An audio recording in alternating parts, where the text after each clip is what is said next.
Bismillahirrahmanirrahim. Assalamualaikum warahmatullahi wabarakatuh. Alhamdulillahi rabbil alamin. Wassalatu wassalamu ala nabiyyina Muhammadin wa ala alihi wa ashabihi ajma'in. Qala rabbi shrah li sadri wa yassir li amri wahlul 'uqdatam min lisani yafqahu qawli. Allahumma anfa'na bima 'allamtana wa 'allimna ma yanfa'una wa dhakkirna ma nasina. وأعمي عنا أعين الظالمين والحاسدين يا ذا الجلال والإكرام ربنا افتح بيننا وبين قومنا بالحق فأنت خير الفاتحين اللهم اجعلنا ممن يستمعون القول فيتبعون أحسنه آمين يا رب العالمين. قال المصنف رحمه الله تعالى ونفعنا به بعلومه في الدارين آمين يا رب العالمين. Hadirin jamaah salat zuhur Masjid Al-Mahkamah yang dimuliakan oleh Allah Subhanahu wa taala.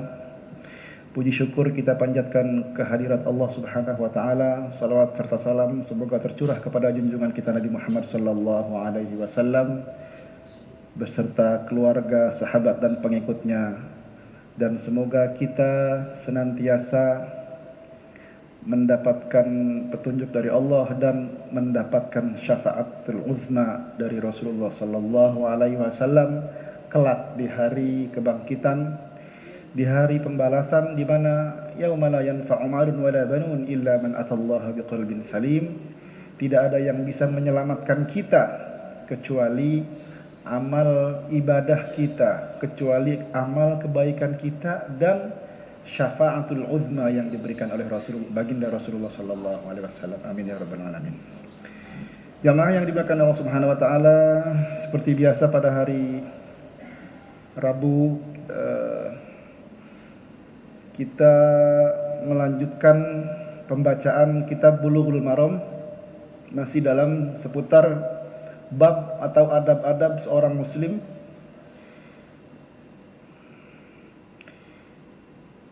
InsyaAllah hari ini kita akan membahas kepada hadis yang nomor 1477. Bismillahirrahmanirrahim. Wa an Anasin qala qala Rasulullah sallallahu alaihi wasallam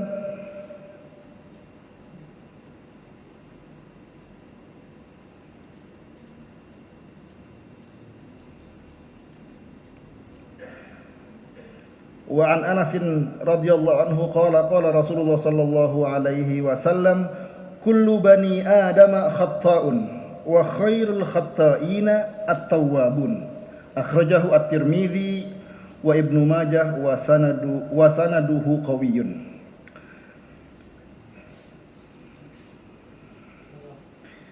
Jamaah yang dimuliakan Allah Subhanahu wa taala, hadis ini sering dikutip oleh khatib pada hari Jumat.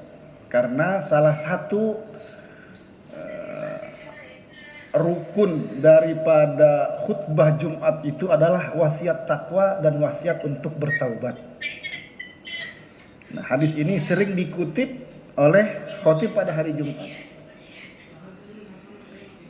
Hadisnya mu'an'annya dari Anas radhiyallahu anhu, qala berkata Anas, qala Rasulullah sallallahu alaihi wasallam, bersabda Rasulullah sallallahu alaihi wasallam, kullu bani Adam khata'un. Kullu istighraqun lil jam'i, bahwa semua manusia, kullu bani Adam, semua manusia itu, semua anak cucu Adam itu, termasuk Adam sendiri ya, alaihi salam, khata'un, pasti pernah melakukan sebuah kesalahan. Semua manusia yang berlabel manusia pasti pernah melakukan sebuah kesalahan. Ya.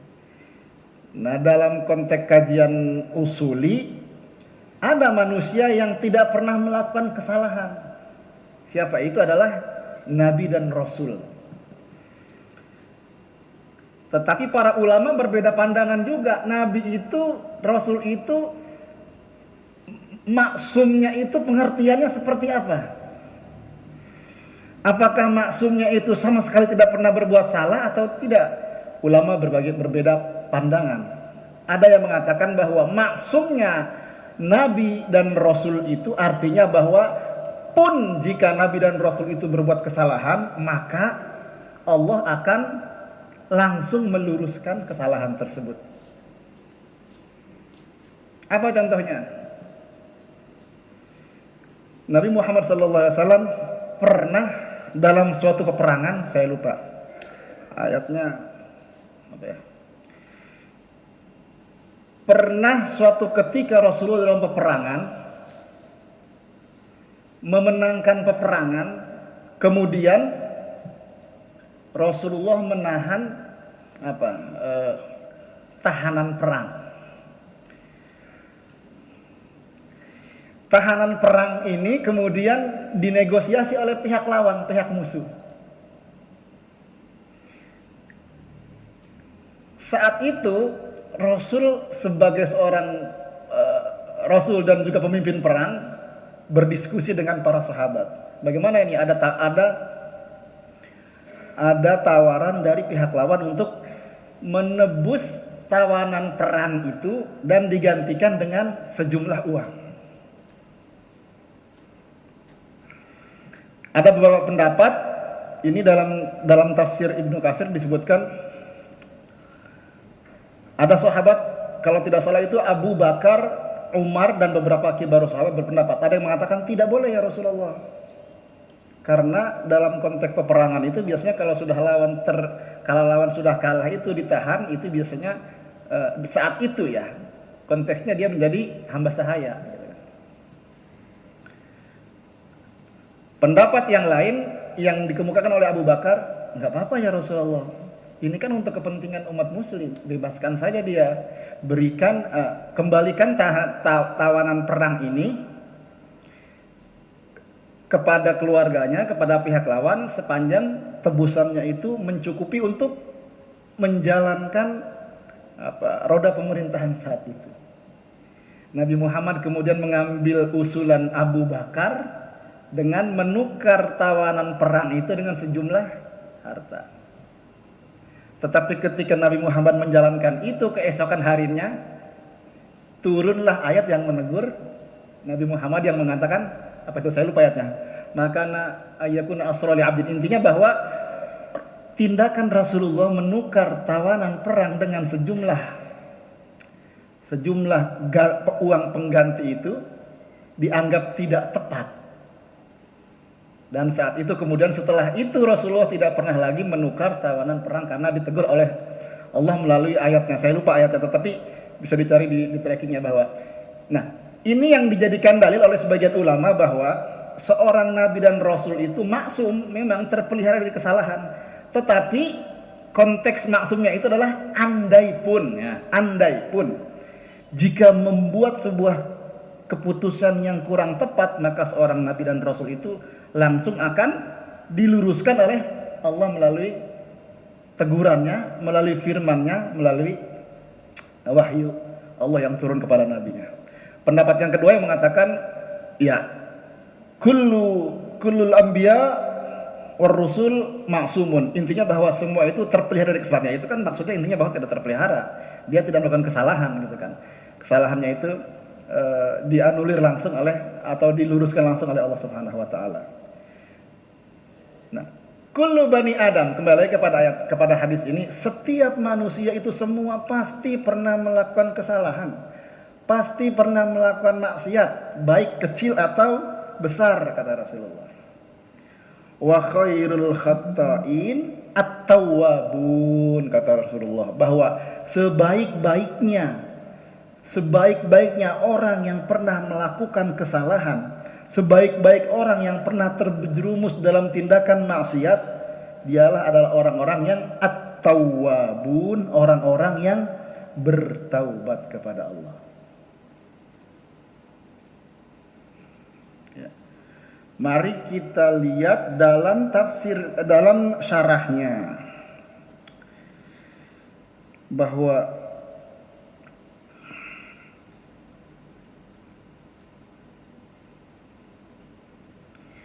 yang dimaksud dengan at-taubah atau taubat, ya.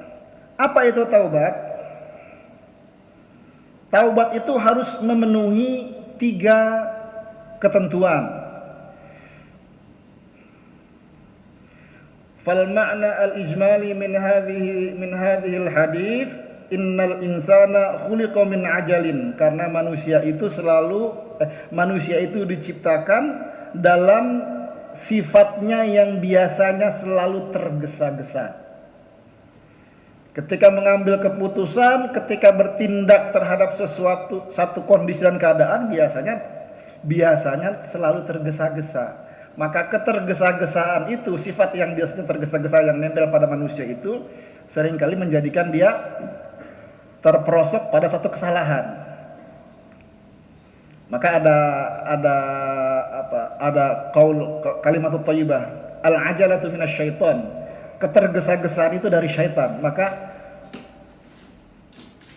apapun tindakan kita, apapun keputusan kita, kalau untuk menjalankan sesuatu itu coba pikir dulu baik-baik, direnungkan baik-baik. Nah sekarang ini banyak orang yang nggak begitu.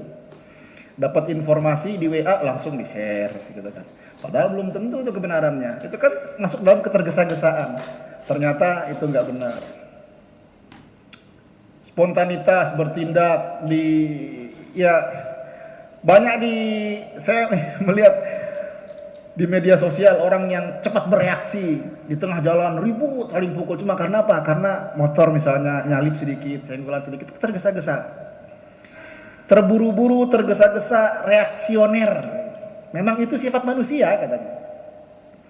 Maka manusia yang dalam hadis ini itu yang akan menjadikan atau menyebabkan, mengarahkan kita kepada seringkali berbuat sebuah kesalahan. Maka hati-hati ketika bertindak. Fikir dulu baik-baik, pelan, jangan tergesa-gesa, jangan terdorong oleh emosi. Ya. Wajubila ala dhofi, dan manusia itu diciptakan memang dalam keadaan lemah. Suatu kondisi, suatu keadaan manusia itu sudah menjadi sunnatullah dalam perjalanan hidupnya, pasti suatu saat dia dalam kondisi lemah, tergesa-gesa, lemah. Baik lemah secara fisik atau lemah secara dalam arti yang lain. Lemah fisik, lemah psikis, lemah ekonomi dan sebagainya. Nah, itu yang mendorong celah-celah yang menjadikan manusia masuk kepadanya godaan, perbuatan yang akan menjerumuskan dia kepada al-khata'in tadi itu, sebuah kesalahan, sebuah maksiat. Ya. Hadis ini jangan dimaknai sebagai pembenaran bahwa akan namanya juga manusia, kalau gitu bermaksiat nggak apa-apa dong, berbuat salah, bukan ke situ maksudnya. Hadis ini maksudnya adalah kesalahan yang pernah kita lakukan yang mungkin dalam konteks Al-Quran disebutkan orang ketika berbuat maksiat itu semuanya dikategorikan dalam keadaan juhal, dalam keadaan bodoh, dalam keadaan alfa. Makanya biasanya sering kita menyebutnya mohon maaf lahir batin atas kesalahan dan kehilafan baik sengaja atau tidak sengaja. Karena kesalahan itu ada yang sifatnya oh iya ya saya nggak sadar diri, ternyata ini sebuah kesalahan, sebuah kehilafan. Nah khata'in tadi itu. Ya. Sifat manusia yang tadi itu yang menempel pada dirinya, keinginan selalu ingin cepat-cepat, tergesa-gesa, wadhu'fu, dan kelemahan. Manusia itu akan suatu saat ditempatkan pada satu kondisi yang lemah, ad-dhu'fu. Maka katanya hati-hati, dan kalau sudah berbuat sebuah kesalahan, berbuat maksiat, berbuat pelanggaran yang memang dilarang oleh Allah dan agamanya, segeralah bertaubat. Karena fa khairul khata'in at-tawwabun. Taubat itu mengandung harus terdapat 3 unsur di dalamnya. Pertama, taubat itu harus didahului dengan niat. Saya berniat bertaubat dari perbuatan ini. Kalau misalnya pernah mencuri, kembalikan barang curiannya kepada yang pemiliknya, kemudian meminta ampun kepada Allah. Kalau memang maksiatnya itu berkaitan dengan hak Allah, ya, karena orang itu berbuat khilaf, berbuat dosa itu ada 2 konsekuensinya. Berkait dengan hak Allah dan hak manusia, atau dengan hak manusia saja. Mencuri itu perbuatan dosa yang termasuk di dalamnya hakul adam. Maka kalau sudah berniat untuk bertaubat, apa yang dicuri itu harus dikembalikan. Kalau misalnya mengambil barang orang, kemudian saya niat bertaubat tapi barang yang dikembalikan, itu namanya belum memenuhi unsur taubatnya. Yang pertama harus ada niat, diikuti dengan tadi itu. Kalau mengambil hak adami, kembalikan hak adaminya itu. Yang kedua apa? Al-waqfu 'anil amal, berhenti terhadap perbuatannya itu. Kalau dia mencuri, jangan mencuri lagi. Kalau dia minum khamr, minum miras, niat berhenti dan berhenti minumnya gitu. Saya sudah bertaubat, tapi masih minum terus, itu namanya tidak memenuhi kriteria taubat gitu. Ya. Kemudian wal adamu anhu, dan menyesal terhadap perbuatannya itu. Memang ada orang yang tidak menyesal terhadap perbuatan maksiat, ada. Kata Rasulullah bahwa qalbun itu, hati itu, ya, awalnya fitrah, awalnya bersih suci. Tapi orang itu kalau sudah pernah bermaksiat sekali, kemudian dia merasa dirinya, perbuatan maksiat yang dilakukan oleh seorang satu kali itu akan taraddad fihi, hatinya itu bimbang. Ya enggak, bener enggak, salah enggak. Kedua kali, maka rasa bimbangnya itu mulai berkurang. Ketiga kali, maka dia akan terbiasa. Maka dalam Islam itu, kalau orang sudah pernah membunuh sekali, an-nafsu bin nafsi. Kenapa? Karena kalau orang sudah pernah membunuh sekali, pertama itu misalnya biasa saja, kedua akan semakin biasa, tiga akan menjadi kebiasaan membunuh. Sama dengan misalnya mencuri, sekali itu masih takut-takut. Kedua sudah mulai berkurang takutnya. Ketiga sudah profesional. Keempat wah sudah mahir gitu kan. Ya. Maka hati itu kata Rasulullah bersih, suci, tapi kalau sudah dinodai satu maksiat, satu titik hitam. Diulang lagi, titik lagi. Maka kalau sudah semuanya hitam, dia tidak merasa bersalah terhadap apa yang dilakukannya. Menyakiti orang, berdusta, mengambil hak orang lain. Kalau sudah terbiasa itu merasa nggak bersalah. Kenapa? Karena itu tadi kata Rasulullah, hati itu kalau sudah ditimpa lagi dengan sesuatu yang buruk, ditimpa lagi suatu maksiat, itu sudah biasa itu. Maka jagalah hati. Ya. Jadi taubat itu fa khairul khatta'in at-tawwabin. Taubat itu harus meliputi tiga tadi itu. Niat, berhenti dari perbuatan itu, menyesali terhadap perbuatannya itu. Ya Allah, saya minta ampun. Biasanya menyesali itu diikuti dengan sholat taubat, ya. Tidak mengulang kembali, berhenti terhadap perbuatan itu dan menyesal terhadap itu. Jamaah yang dimiliki Subhanahu wa taala, maka sekali lagi hadis ini mengatakan bahwa setiap manusia, semua pasti. Ada seorang sahabat yang mengatakan, ya Rasulullah, sesungguhnya saya ini banyak dosanya. Seandainya pun dosa ini dibukakan oleh Allah di depan teman-teman kita, kawan-kawan kita, dan berubah menjadi bau busuk, maka sesungguhnya badan kita ini busuk semua. Ada satu riwayat yang mungkin bisa kita jadikan ibrah, hikmah.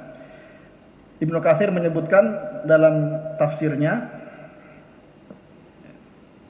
ada suatu hikayat, suatu riwayat yang di Ibnu Katsir menukil dari riwayat dari Sa'ad al-Khudri, dari Abi Sa'ad al-Khudri. Ini hadisnya panjang, tapi saya potong saja. Mungkin ceritanya sudah sering kita kenal, sudah sering kita dengar. Dari Sa'ad al-Khudri radhiyallahu anhu, berkata Rasulullah SAW, suatu ketika ada seorang laki-laki yang perbuatannya itu selalu mengulang-ulang maksiat dengan cara menyakiti orang dan membunuh orang. Ya. Ini ceritanya sebenarnya sudah kita sering dengar. Orang ini kemudian ingin bertobat. Dalam hadis ini disebutkan dia mencari seorang pemuka agama.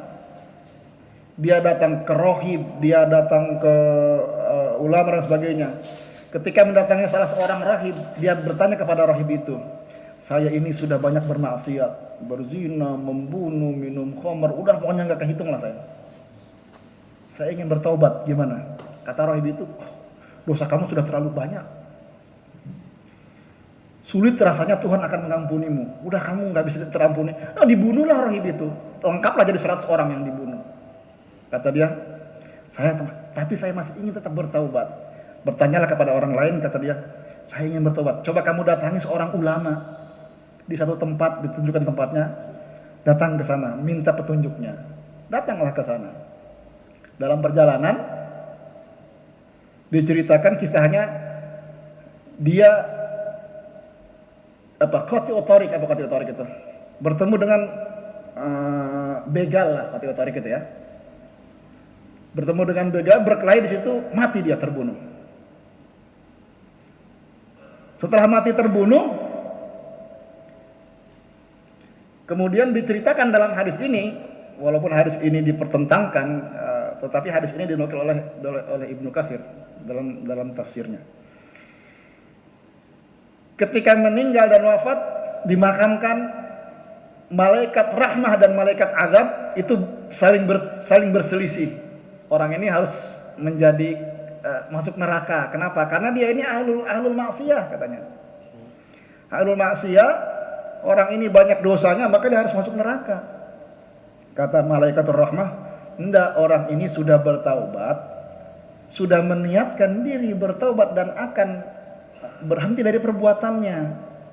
Dia sedang menuju ke tempat kebaikan di mana dia akan meminta fatwa, dia akan beribadah, dia akan berhenti dan akan bertaubat. Maka dia ini termasuk orang yang baik. Panjang kisahnya, singkat cerita bahwa kemudian kata Jibril, ya sudah kalau begitu begini saja. Di mana dia meninggal? Ukur saja tempat dia meninggal dari tempat dia terakhir bermaksiat kepada tempat di mana dia meninggal, kepada tempat yang akan dia tuju kepada ulama itu, yang dia akan meniatkan dirinya bertaubat, mana yang lebih dekat? Kalau dia lebih dekat kepada tempat yang bermaksiat, ambil oleh malaikat azab. Kalau dia jaraknya lebih dekat kepada tempat yang akan dia bertaubat dan akan berhenti dari maksiatnya itu, maka dia termasuk orang yang diampuni. Saya akan menghadap ke Allah, akan menyampaikan hal tersebut. Dihitunglah ceritanya oleh malaikat. Bedanya hanya 1 jengkal antara tempat dia meninggal dari tempat terakhir dia bermaksiat dan tempat dia meninggal kepada tempat yang akan dituju ketika dia akan bertaubat. Kata Jibril, masukkan dia min ahlil jannah. Ya. Ya.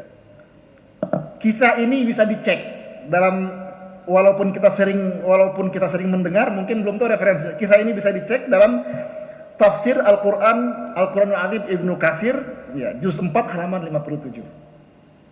Saya dulu pernah mendengar ceritanya dari guru saya, tapi dari mana referensinya ya? Nggak tahu ya. Ternyata memang ada referensinya. Hadis yang diriwayatkan dari Abi Sa'id Al-Khudri mengatakan bahwa orang yang sudah bertaubat, meniatkan diri berhenti dengan sungguh-sungguh, maka andai pun dia meninggal, sebelum dia berbuat kebaikan yang diniatkannya itu, maka dia termasuk dari ahlul jannah. Tapi ingat, Allah dan malaikat itu tidak bisa kita tipu, tidak kita bunuh. Kita pura-pura taubat aja gitu kan, supaya kita masuk neraka. Ya enggak gitu.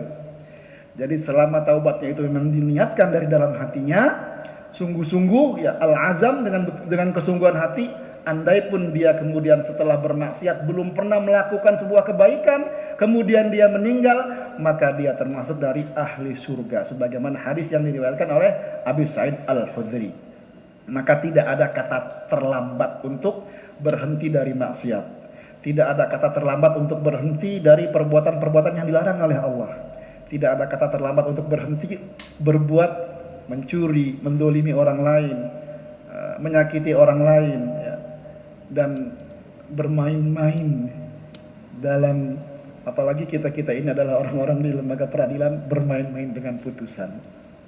Tidak ada kata terlambat, panjang sudah kita niatkan, maka kita tidak tahu. Sebagaimana yang disampaikan oleh Imam Al-Ghazali, tidak ada yang lebih dekat kepada diri kita kecuali adalah kematian. Kita tidak tahu kapan akan mati, kita tidak tahu kapan jasad ini akan berpisah dari ruh kita, sementara kita masih memelihara kemaksiatan itu, sementara kita masih memelihara perbuatan-perbuatan curang, perbuatan-perbuatan nista, perbuatan-perbuatan yang mendolimi orang. Maka berhentilah sebelum waktu itu terlambat. Kenapa? Karena taubat ketika sudah dalam napas terakhir, ketika sudah yugharghir, itu taubatnya sudah ditolak, sebagaimana dikisahkan bahwa Fir'aun ketika terakhir dalam hembusan terakhirnya, dia mengatakan amantu bi Rabbi Musa, saya beriman kepada Tuhannya Musa. Tapi saat itu adalah Fir'aun, napasnya itu sudah di tenggorokan, dia sudah tenggelam di Laut Merah dan sudah mendekati ajalnya. Itu adalah waktu yang sudah terlambat. Maka sebelum waktu itu terlambat, mari kita sama-sama mengintrospeksi diri, memperbaiki diri. Tidak ada kata terlambat. Kullu bani Adam khata'in wa khairul khata'in at-tawwabun. Semua pernah melakukan sebuah kesalahan. Sebaik-baik orang yang pernah melakukan kesalahan adalah mereka yang bertaubat kepada Allah Subhanahu wa taala. Demikian jamaah yang dimuliakan Allah Subhanahu wa taala, mudah-mudahan ada hikmahnya, mudah-mudahan ini adalah kebaikan.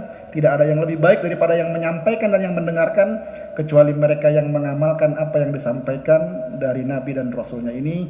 Kurang lebihnya mohon maaf. Assalamualaikum warahmatullahi wabarakatuh.